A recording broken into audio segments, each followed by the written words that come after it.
Hello everyone, welcome back to Spararia YouTube channel. Alright guys, so yeah, in this video I would like to share you a tutorial on how to update Google Play Store to latest version on Poco C71. Alright guys, so yeah, for those of you who don't know that updating Google Play Store provides access to the latest features and improvement, ensuring a smoother, more secure and more reliable experience. And it also allows you to access the latest apps and content available on the platform. And how to do that is very easy. So yeah, without any further ado, now let's get started to the tutorial guys.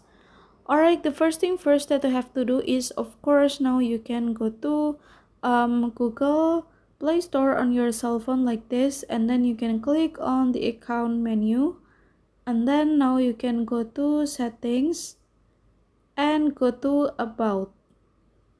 And after that, now you can update Play Store like this, and your Google Play Store will be updated to the latest version. Alright guys, it is right, and so yeah, here's the tutorial, and then thank you so much for watching. See you guys on the next video.